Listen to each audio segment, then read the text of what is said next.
Welcome to the Just Like Brothers podcast. Here I am Kai Jones. I'm Kai Jones. He's actually the picture man. Yeah, my name's Lyko Bibi. We're back. Yeah. Episode 36. 36. The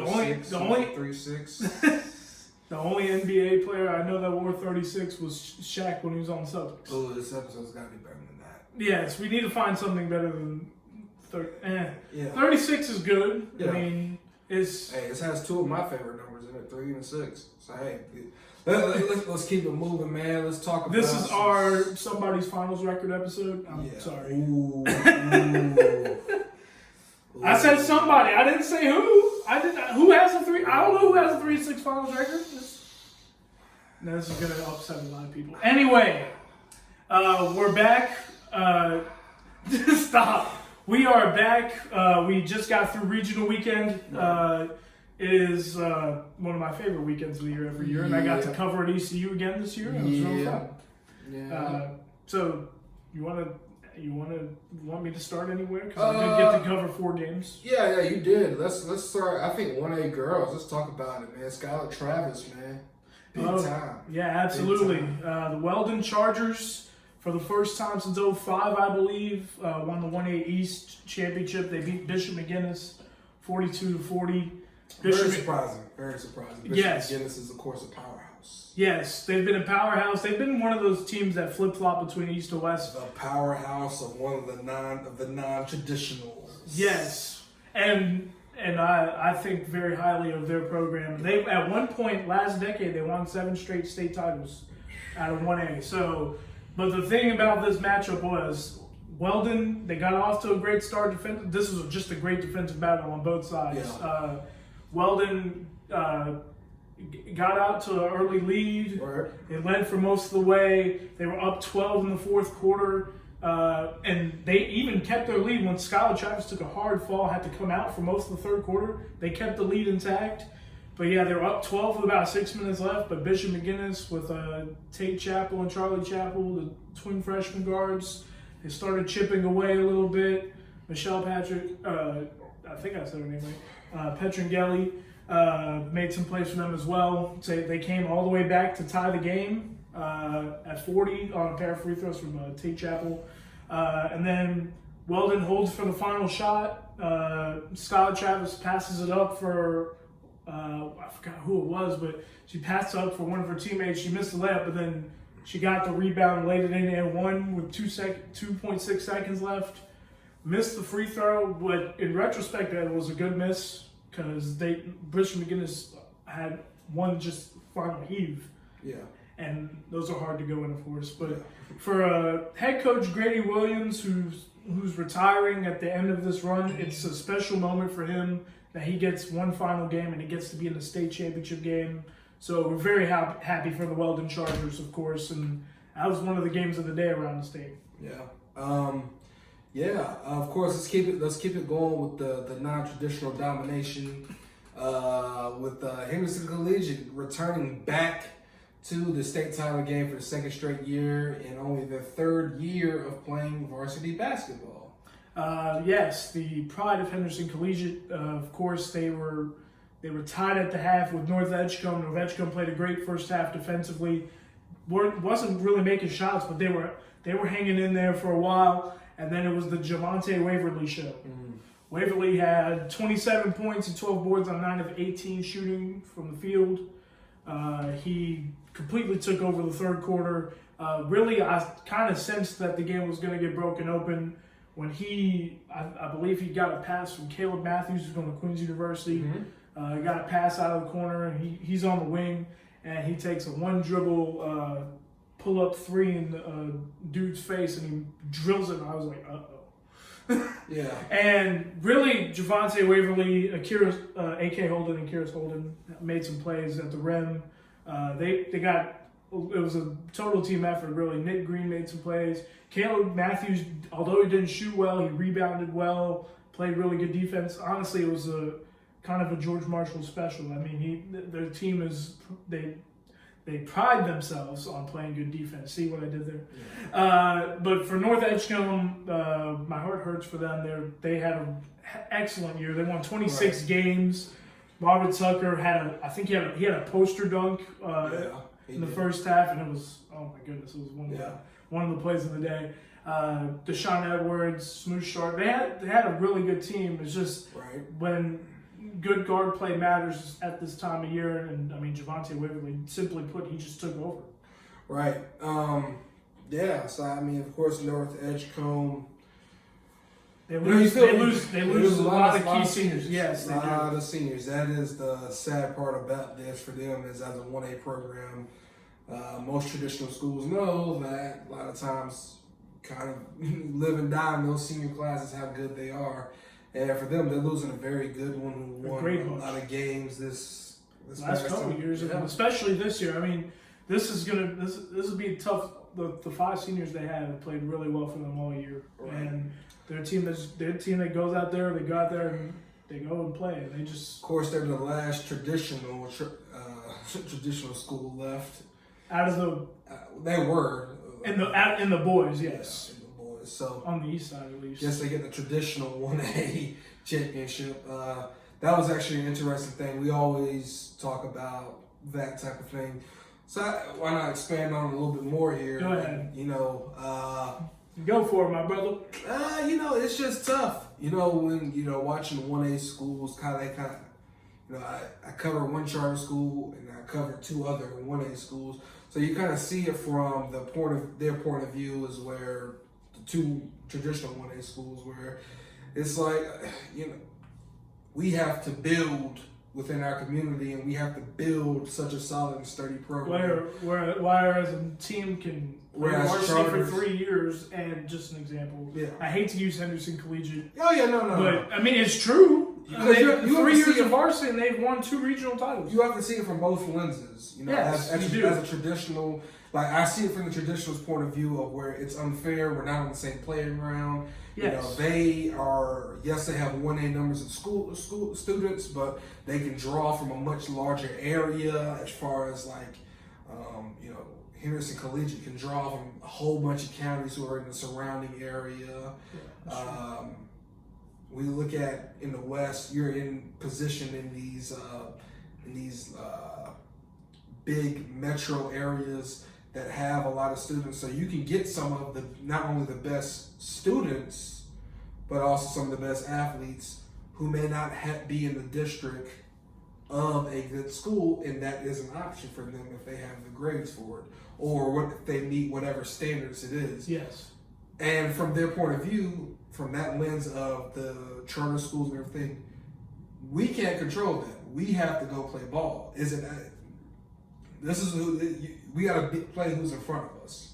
Yeah. So I see it from both point of views, because I saw Coach Cobb got into an argument with one of the coaches who coaches with Henderson Collegiate about it not being a fair thing. I think it was an AAU coach. Yeah, the AAU coach who has a lot of those kids from Henderson Collegiate on yes. the team. But it's one of those things where I understand it from his point of view of, we are, from a Princeton Rosewood standpoint of, we can only, within our community, we have to build within our community. Whatever is in our community is the only players that we can really have, versus I understand from Henderson Collegiate where it's like, hey, we get the whoever in from the schools, and then we just play ball. We have to work at it and play, so you have to figure it out how to play with us until something changes. So, I mean, right now I do feel like the NCHSAA could do something. There's something that they can do to make this a little bit more fair, just when you look at the fact that charter schools are winning at high, normally large rate across a lot of sports. Across pretty much especially all the main sports, yes. Pretty much all sports. Like now they're leaking into baseball. It's just now, if you go to, it basically kills these 1A schools' chances of winning a state championship. Is it fair to the charter schools to put them up and say a 3A or a 4A because they can draw from that larger an area? I don't don't know. Maybe not. Maybe. Is it fair that they automatically go up to 2A and with 300 students have to compete with, say, a team who has 1,000 students? I don't know. There's a way around this. There's got to be a way to where we can give these small rural 1A schools a fair shot again at winning state titles. Well, they should be very happy about the girls' matchup then, because I mean it's all public. Yeah. Weldon won, and of course the Murphy won. They beat Mitchell. Right. So, and Murphy's still undefeated, by the way, 30-0, I think. But yeah, it's really a touchy situation. Nobody's going to be. I mean, honestly, I don't feel like anybody comes away from this like happy. I don't think. Well, I think At least I don't think so. I think the charter schools should probably be happy because hey, we're winning. But at the same time, though, you can't really from the 1A traditionals. I can understand where they're coming from. We don't. No, I do agree with that. Yeah. I mean, I can see why they're frustrated. Yeah, it's frustrating to have your guy to not be able to really say that there's a championship on the other end. I mean, because really that's basically what it's boiled down to for a while now is that if you play 1A sports and you're not at a charter school, you're probably not going to win a state championship. You're probably not even get a chance to compete for one. You know, I mean, you look at the 1A boys, and it was 3 charters and 1 traditional. Well, Two charters. Because J. Mike Blake correctly said Winston-Salem Prep is a public school. Right.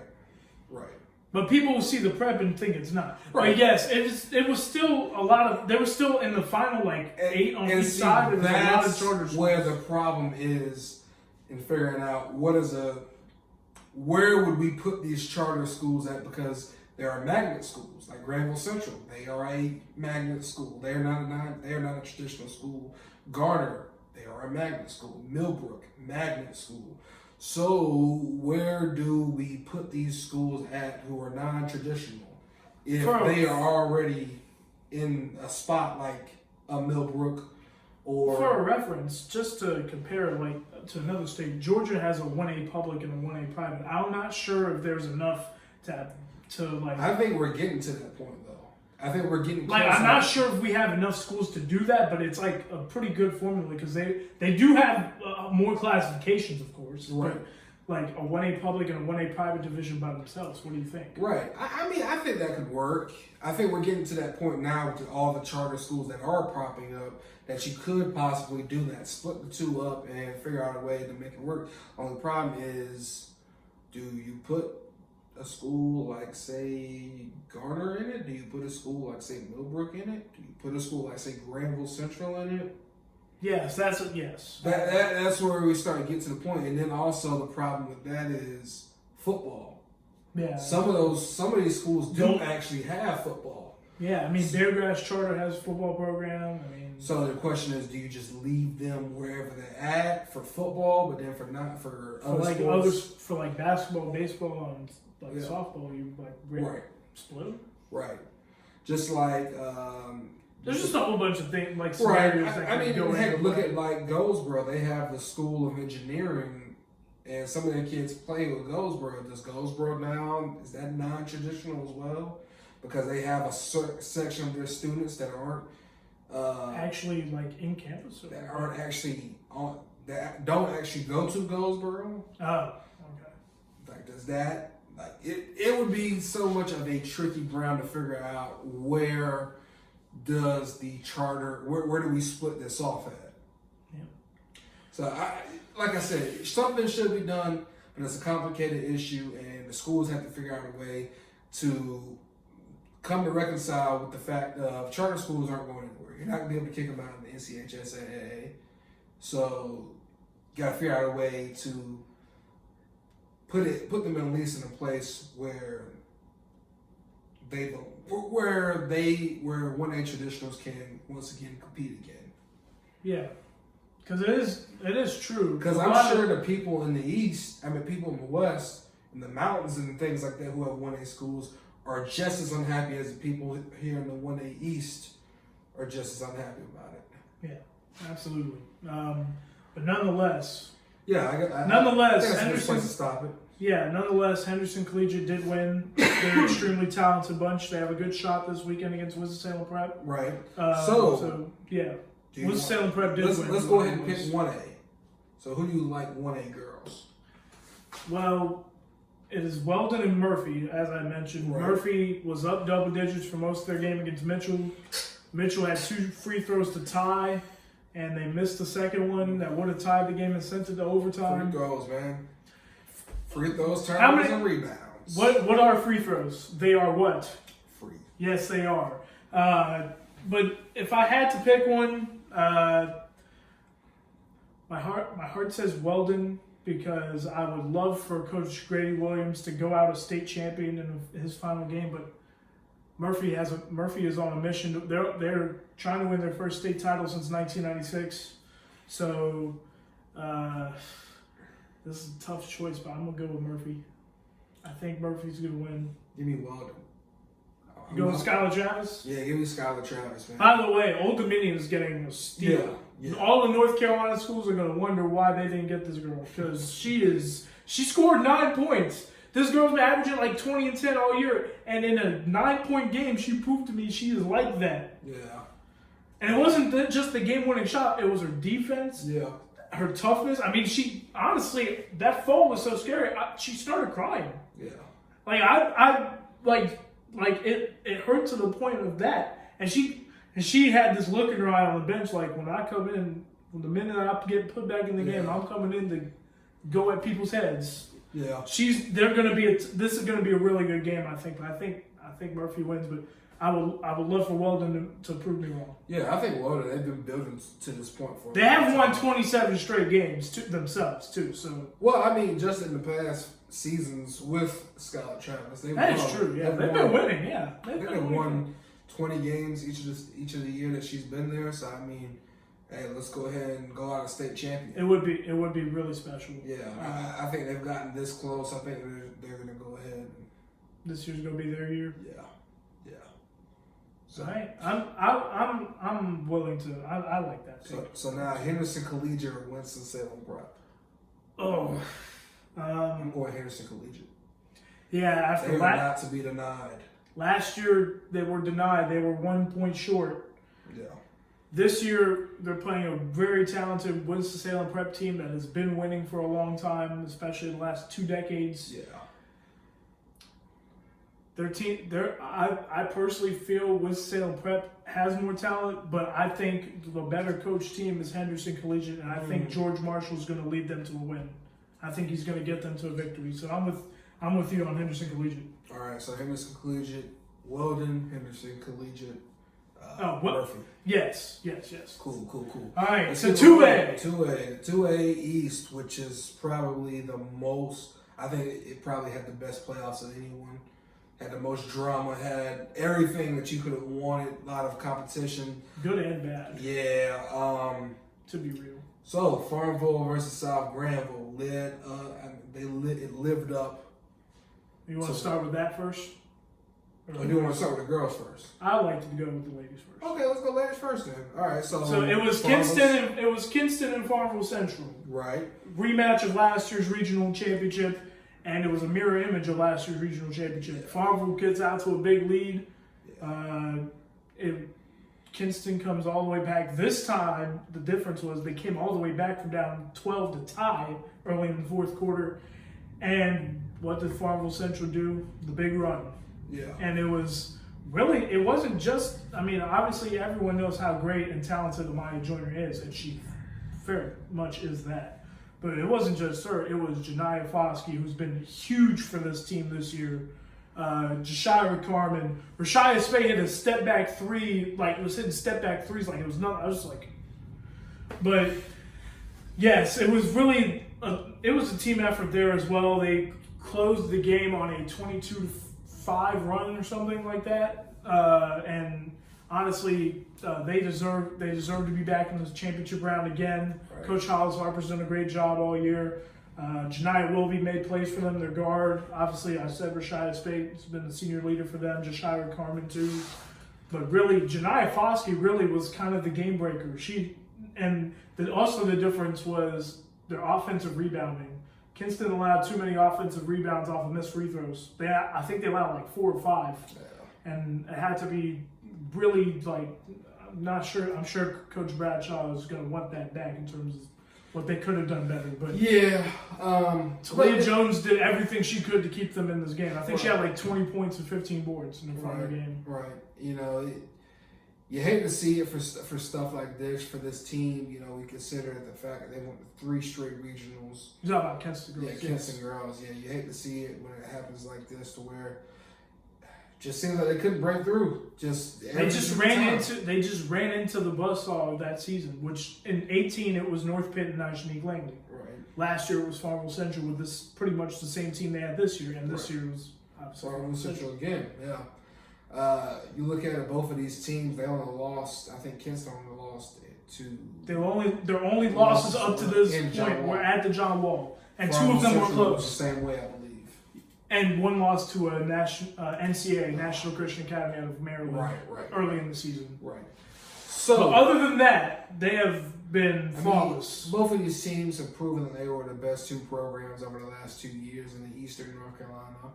Of course, Farmville just is a little bit more talented, but that senior class for Kinston should be proud of what they've done. Just watching them grow from sophomores to seniors now. Yeah, you've got to see them for. Yeah, I got to see them for the last 2 years, of course. Just seeing what they've been able to do and how great they've been able to play.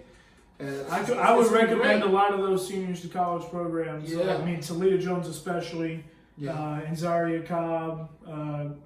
Obviously, I know she didn't play much, but Zakia Andrews hit a couple of threes in the first half to keep them in it. Right. Elena Rivers did the same thing. She's a really good player for them too.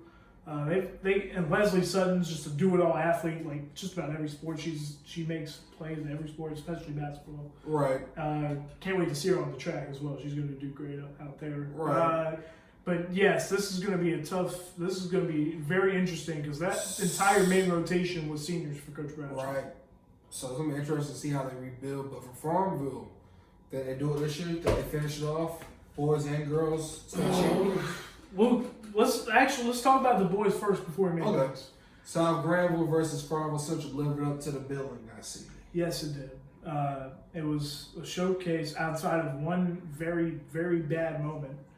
Was a very good showcase of ENC basketball as a whole. Obviously, Farmville played, in my opinion, their worst game of the year. The closest I could say was when they played Millbrook. Do you think South Granville played a great game? I think they played an A game, not A+, but A-, but A. Okay. They Farmville played what, a C+, C-, what? I would say B. B. Okay. So Farmville's B game. B, maybe B-. B- game was better than South Granville's A game. Well, honestly, yes. Honestly, yeah. I mean, I think South Granville, I think very highly of them. They deserve to be out there. They are very much, they should be respected. Even in defeat, they should be very well respected for what they've done this year. They started by winning, their first 30 games? Yeah. And their only loss to the defending champs by 3 points. Yeah. But there are a lot of things they did that they are going to want back for sure. For example, we'll just go right down to it. I mean, they had the last possession of the game, and it was a straight ISO for Bobby Pettiford.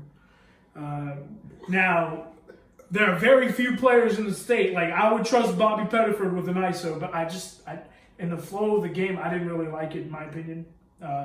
But he did have a great game again. I mean, he was 10 of 22 from the field. Yeah, 25 and 10, I believe it was. Yeah.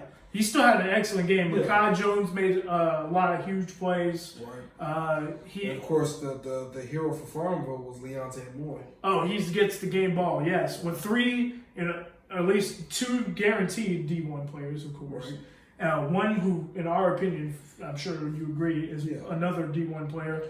And with 3 D1 guards, basically, the game ball. Leonte Moy, who had probably the most complete game I've seen from him in the 2 years I've covered Farmville Central. This man hit a 3. First of all, he hit a 3-pointer in front of me. I still can't believe that. When I taught Coach Dobbins hit me up and was like, "It's like a best kept secret. You didn't know this?" I'm like, "Why didn't anybody tell me about this?" Hey. But he had 15 points, 10 boards, and 7 blocks. That's why Larry wasn't letting him. Larry wasn't letting him shoot it. That's why. Larry was like, "Yeah, no, we're gonna save this for the regional championship game. We're gonna save this for when Practice having one shot so you can hit it one time." It was a step back corner triple, by the way. Yeah. Not just a regular three. It was like he stepped behind the line and was like, and I'm just like, is anybody seeing this?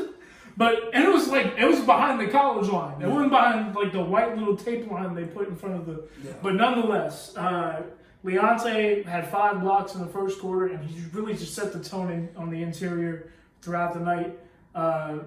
Obviously, when Justin Wright got into foul trouble late in the fourth quarter, they didn't play much, but Dontavious Short and Red Foskey and Josh Short, all 3 of them played really big in the time they were out there, especially Ja. Ja had to play the overtime period due to the ejection of Rashae Owens, which was just, it was bad. I think we don't have to say much about that. It was pretty straightforward. But Waquise Allen fouling out and with about I think with 3 minutes left in the overtime period was another big part of this game. Waquise had a really good game. Kobe Jones, seeing him in person, man, that dude could fly. Oh my goodness. Yeah. He about had one of the best, he almost like obliterated Rashae Owens in the first half. I think it was Rashae who tried to take a charge. Yeah, he's bouncy. Oh man. But yeah, nonetheless, Farmville not playing probably the worst game they played all year. Their defense found a way, and Samaj Teal found a way once again, especially in the second half. It was just a great basketball game in general. Yeah, I do hate it for South Granville though for their seniors. But. Yeah, it'd be interesting to see kind of how that program kind of recovers from losing that amount of seniors who were that productive this year. Well, Bobby is returning. He is a rising senior. Right. They do have a sophomore who played. Colin Tanner. Oh yes, I forgot to. Yes, Colin Tanner played a really good game. Yeah. So they'll have some of those pieces back, and we'll just be trying to figure out how to get back to that point. I think the last 2. Yes, they have Coach. If they can keep it all together. Yeah, Coach Wolf does a good job. I think they said his last. I think they can get back. I mean, when you look at next year. I'm sorry, Coach. I didn't mean to. Yeah, when you look at next year, the 2A East, Kinston. You don't know what they're going to be after losing pretty much all. You know they'll rebuild, but like this was like. Yeah. I agree. Yeah, I mean, just having pretty much all of your guys gone now. I mean, pretty much your whole rotation was seniors. So now you don't know. I mean, Don Trez is there. Jeremy Dixon's there. So you have pieces there. Dante Ellis, yeah, you have pieces there, but it's just all about who fills in around those guys. You look at Farmville Central, they'll probably... Obviously losing Justin Wright and Samaj Teal. Right, that's huge. I mean, to Quavion, you never know what's going to happen in the offseason. Because you can't bank on kids coming back even as juniors. Not in the current day. Yeah, I mean, it's true. But I know it's going to sound like bad, but I mean, we really don't know. Yeah, you never know. You don't know until the first day of school when you see who's there. Heck, kids could transfer within their county. That's happened before, So you never know what's going to happen in the offseason. But if you was South Granville, you can keep Bobby Pettiford there. You can keep Colin Tanner there. And you can build around those guys because, like I said, obviously Bobby is just different. Yeah. I believe Reedsville, they even had a decent amount of seniors as well. They do, but Breon Pass is still... Yeah, but you still have Breon. I mean, but I think that's where all of the 2A East teams, the top 4... I think that's all where they're at. Like, we have one guy who is special. And Southwest Edgefield is the same way. Most of their main rotation seniors. Right. Just to name an example. Right. Southwest Green Central's the same way. Washington is losing Rashad, but they're going to have everybody else back. Right. So it leaves the door open to the 2A East. The 2A East is going to be wide open next year. So, the bully of Farmville Central is no longer there. at least not after the same type of power. after this weekend, they will be. Yeah. Yes. Yeah. After this but weekend, nonetheless, people we're need gonna make to, sure that we gotta make sure that Justin Wright's jersey goes up into the rafters too. Justin and Samaj, in my opinion, I think he's. What did he do? I don't know. Did he do 3 or 2 years there? 2 years. Oh well, That's that why might be a little more Justin's iffy. 4 But years. Justin is guaranteed for sure. Justin's 4 years. I believe in those 4 years. I believe He's got 2,000 points, 4 conference championships. Yeah, 4 conference championships. And I think I think he's close to 100 wins. Let's see. They won 32 last year. They've won, I don't know how many this year. 29 this year, right? Something like, and then they won like 28 the year before. So that's like 60. That's like 75 at least. That's like 80 something. Like 80 actually, yeah. Yeah. So I mean, you want to look that up? Because yeah, we'll look at it up. You look that up, but obviously, I don't know what more can be said about Justin Ray and how much he means to that community. Yeah, he's special. He literally wears Farmville, North Carolina on his sleeve and the 252 on the other one. He's a tough kid. He actually had the most efficient night of the 3, 6 of 13 from the field, even in foul trouble. Of course, Samaj Teal didn't shoot well, and neither did Taquavion Smith. And here's the other thing: they went 11. The reason why I say like B minus, maybe even lower, they missed 16 free throws. So he's gonna have 98 wins if they win on Saturday. If they defeat Shelby, and Shelby knocked off Forest Hills, I think that caught a lot of people by surprise. Definitely caught me. Definitely caught me by surprise. Because we were trying to praise Coach Matt Size at Forest Hills, and for rightfully so, but gotta give love to Shelby. Shelby's having a great year themselves. I think they got to a football state title, and did they win? I don't remember if they won, but I think so. But I know they did win a regional at least. That's what I remember. Yeah. And now they just won 2A West. So, what's the last thing we have to do for 2A? That's it. Let's pick. So Farmville versus Shelby. Boys. Hey, give me the Blue Eyes White Ultimate Dragon. Give me the Blue Eyes Ultimate Dragon. They can't go out with a loss. They can't go out with an L. They're going back to Chapel Hill where they won in 16. That was a really good Farmville team for them with Tyler May and Coach Reek Dupree, I think, was on that team too. I don't know how Farmville loses this. I really don't. Like, I'm trying to think, does Shelby have a good shot? If Shelby beat Forest Hills, maybe they have a chance. But the thing is, no team has. No team has 3 shot creators like those 3, and I don't bank on them. You know how we said after the first game against Kinston, there's no way they're going to shoot that good again. There's no way they shoot that bad as they did on Saturday. Oh my goodness, yes, that's the difference. That's what I think. I mean, heck, I believe the Shelby game was pretty close. It was 68 to 63, I think. Yeah, I think that was pretty close. Both games were close. I'm about to say, you look at it, Farmville had a close game and they played their worst game of the season. So, honestly, here's the thing: they got to shoot 1,000 free throws a day starting today. Yeah. I'm of course taking Farmville Central. I've said all along, whoever wins the 2A East will win the 2A state title. So you probably would have picked South Granville? Yeah, I would have picked South Granville had they won. Because if you can beat a team like Farmville Central, you probably can beat just about any team in the 2A. Think about it. You're not going to see a team. The 2 teams Farmville lost to, the first one was they were up 7 with 1:30 left and couldn't hang on against, at the time, the number 4 team in America, and then at the time, probably the best public school in the East. Yeah. Millbrook. Yeah.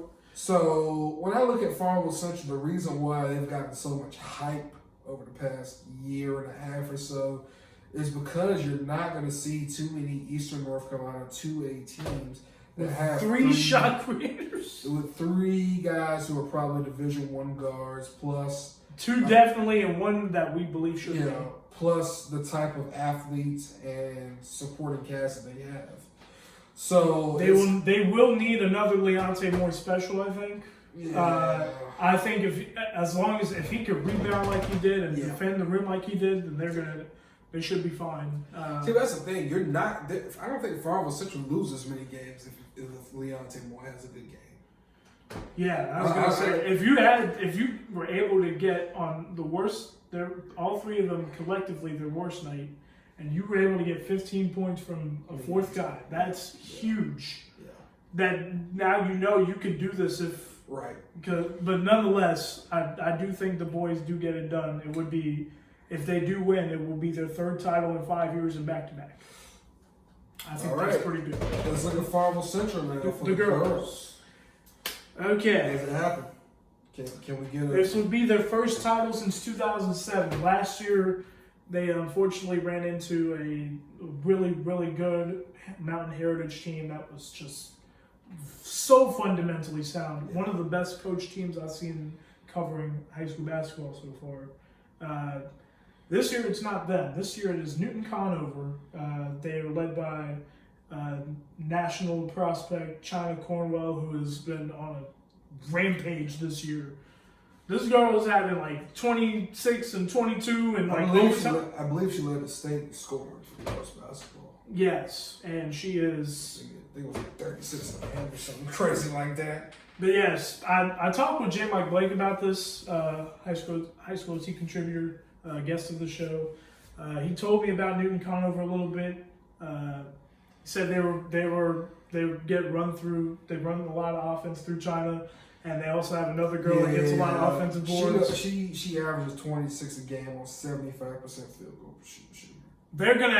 Farmville is gonna have to play the defensive game of the season for them to win this thing, I think. One thing is, I mean, she's a 6'3" power forward. Amaya Joyner. Can they match up? Yes, but I think Amaya Joyner is a pretty good 6'2". Yeah. Are they maybe equipped to handle this team a little bit better than they were with Mountain Heritage? This is a different team. Last year's Mountain Heritage team was very guard heavy. Right. They are, and I would say Farmville Central's strength is their bigs. front court. Yes, it is their bigs. So a lot of times when you have the better guards, that's 26 points and 17 boards, by the way, just to let people know. So maybe you look at it from the standpoint of this is a much better matchup of this is a front court driven team versus our front court driven team.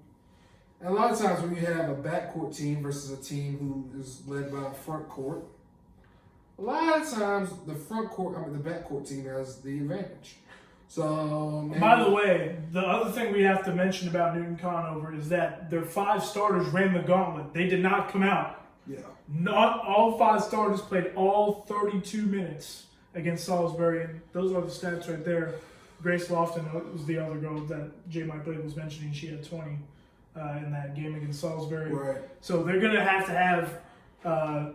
to really defend. They're gonna have to defend their tails off and not turn the ball over. They turned the ball over a lot against Kinston. Yeah. So, but the thing is, I think got bodies though. I think throw bodies at them. They do have front court size that they can use. They have 3 front court players that can guard China Cornwell. I would just China is still going to get hers. I know it. Yeah. It's about defending the other 4. If you can make her inefficient though, if you can take it down from 75%, because if you look at it, a girl touching the ball that often making 75% of your shots, that means most of your possessions are ending on a made basket. You're able to get back and set up your defense. If you can make her miss 50, if you can make her make like 50%, then you're looking at a much better chance of 25% more opportunities where you can get a chance to win. This is the ultimate test for Farmville girls last year, losing the way they did. Yeah. This is a test on how much mature they've gotten since then, and how much tougher they've gotten. Give me and I wanted for them so badly. I wanted for Coach Harper. It would be, like I said, their first state title in 13 years if they can win this thing. Make a pick. Lady Jags, you got to do it. All right. Come on, Lady Jags, I need you. So we're not going to spend too much time because we got to get out of here soon. But yeah. We're going to talk a little bit about 3A. We'll go quickly on this. E. Smith beat Jacksonville 81-78. That was another game of the day. Are you kidding? Game. A lot of people said the officiating was a lot of home cooking for E. Smith as they were in Fayetteville.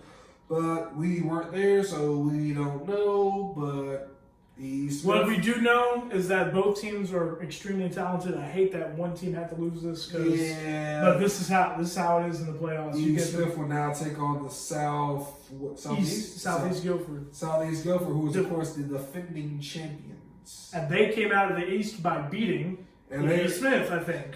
The interesting thing about them is they won the East Regional. They're defending East Regional champions, and they're now the defending West Regional champions as well.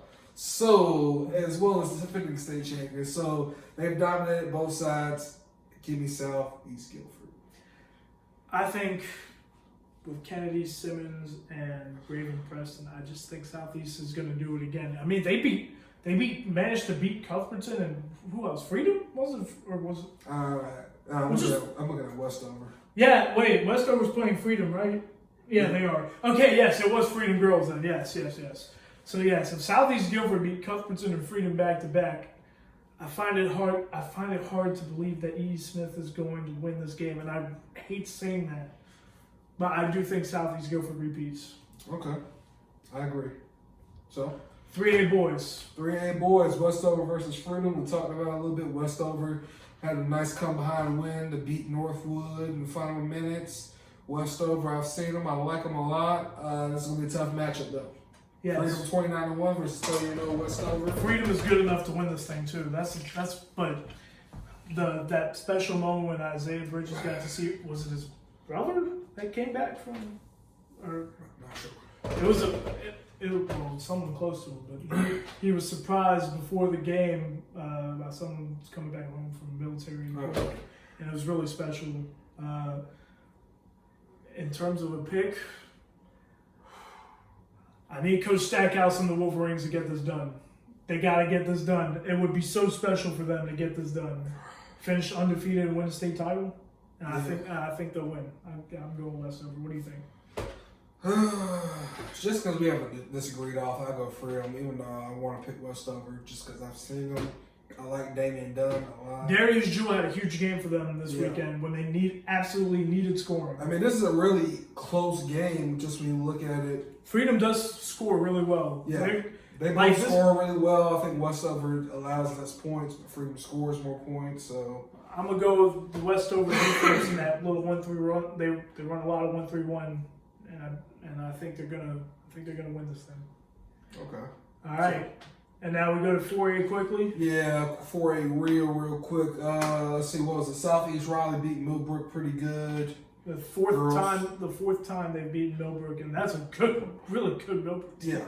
Yeah. Southeast Raleigh for pretty much 3/4 held Millbrook to like 5 points, and I'm just like, they're just ridiculous. Like 5 of the last 6 years, they've owned the East pretty much. Some people have said that they're gonna come short once again because they're gonna play their reputation. Yeah, that's the thing. They have, in all 5 times they've won the East, they've failed to cap it off with a state title. I'm sure they don't want to hear this anymore. Maybe it's true. They will be playing Vance High School. Give me Southeast, man. Vance beat Mallard Creek in the 4A West final, and they are a very, very talented team, but why not this year's Southeast Raleigh team? Yeah, why not? Come on. 5. 5 is a good number. 5 lucky. This is the charm. 6. 5. The 6th time will be the charm. Southeast Raleigh, get it done. Yeah, 6 is a good You got number. this. 36, 6. Hey, let's go. 6 is a good number. I was gonna say, I think for Anya Poole, especially because they're gonna be playing at Carolina, and this is her final home. Her final high school game is coming at her future home at Carolina. I think this is her game. This is the time. This is the time for Anya Poole to rooting for you, Southeast.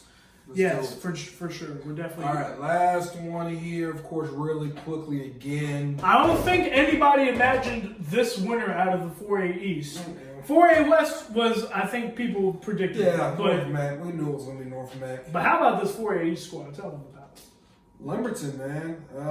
Able to defeat Pinecrest to go to the state title game. First time. That will be the last game of the night at the Dean Smith Center. 1961, I believe. Wow, that's special. Yeah, I think it's been like. But here's the thing. I think for Lumberton to make it this far and beat all the great teams that they have beaten, it would be special for them to cap it off. But the thing is, North Mac is just so talented. Cinderella, the shoe has been crushed. They're gonna break the glass slipper. Yeah, the grass slipper has been broken. Midnight has struck. Oh. Yeah, it's time to go back to the past. I would love for Lumberton to pull off the upset and make this run. It's incredibly special. But I think North Mec's going to win this. I mean, they're too talented not to win this, right? 7 D1 players, they haven't broken a sweat this year, really. I don't think they've been touched in the playoffs. You want to check that? Yeah. Before we go off quickly, because we do have baseball games to get to in the next few minutes. Or in a softball game, you're going to see Princeton and Corinth Holders. Right. I'm going to go see News Charter and Goldsboro. 30-1. Let's see. The one loss was relatively early in the year. The first loss was to Mountain Brook. I think I forgot what state that's in. 32-3 Mountain Brook. I don't know where it's at, but they're undefeated against everybody else. Yeah. And if you look at this is their playoff. 8 points against Olympic, 23. No, that's 17. No, excuse me. Yeah, I mean they haven't been close. Really, the only game they really got close was Huff in overtime. But they won. Moore's. Huff was the closest team to beat them twice, I think. Yeah, so I mean, other than that, I really think North Mac is too talented to lose this. Yeah, but Lumberton, hopefully they can make this a game, and if they can stay close going into the fourth, they'll have a shot at it. But nonetheless, it is state championship weekend. We're down to literally the last week of high school basketball. Yeah, it's sad. It went too quick again, right? Yeah. Well, we've had some fun times covering high school basketball. Yeah, we've had some crazy games. We should. Of course, we got one last hurrah of high school basketball coming up on Sunday. The WJG Sports Classic. Yeah, that's right. The WJG Sports Classic. Of course, it is. It was all him. This man has been contacting college coaches all week. Last couple weeks. Yeah. Once again, we appreciate all the players that will be attending and playing in the event. Right. Keep up with us on IG, man. We're going to be dropping the rosters. We're about to drop who's going to actually be in the skills challenge. Let's tell you about it right now in case you're not on the IGs.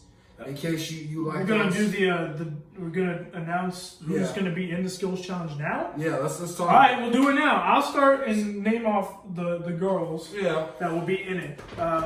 From Wayne Country Day School, freshman guard Jakia Brunson. Right. We've got Mary Archibald from Goldsboro, Mabel Williams from Terry Sanford, yes. Belinda Carson from Spring Creek, right. Brooklyn Waller from Cleveland, and Deanna Adams from Corinth Holders. Yep. I think that's a really good lineup you put out there. Yeah. It's gonna be a really good skills challenge for the ladies. Right. You name off the fellas who gonna be in it. Who the boys? Jaquan Curry from Wayne Christian. All right. Christian Bullock from Goldsboro. Yep. Jameer Ledbetter from News Charter. Okay. Princeton's Nation Waller. Gotcha. South Johnson, C.J. Ray, and then Carlos Raven from Wayne Country Day as the hometown. Was the home the host school. The kid from the host school. Yeah. Another one. We got two Wayne Country Day Chargers in there. So right. I think this is going to make for a really competitive contest. I think C.J. Ray being in it it's really cool to have a big fella handle.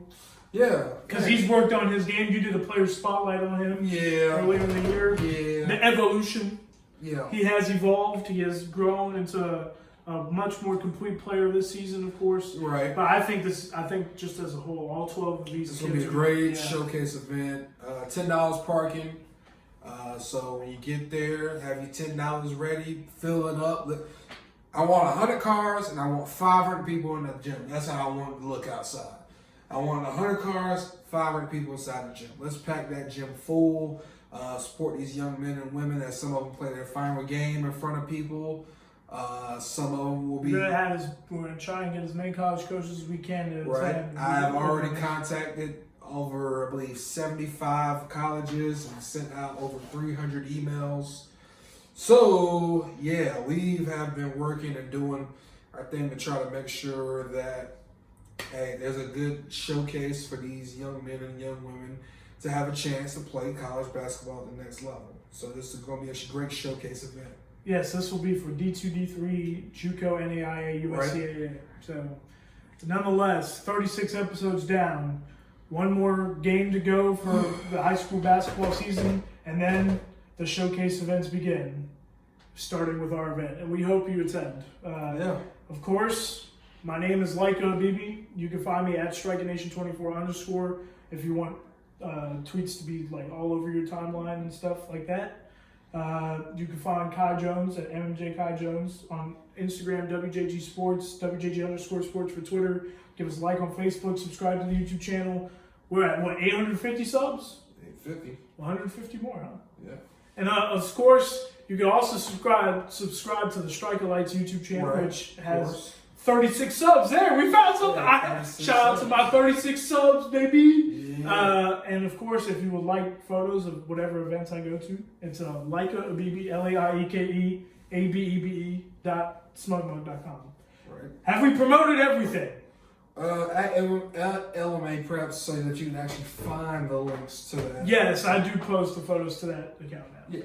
And of course, you know where to keep it locked for coverage of ENC, Wayne Johnson, Greene County. It is WJG Sports. And of course, our podcast. You did it like the local. But yes, this is WJG Sports Production. This is the Just Like Brothers podcast.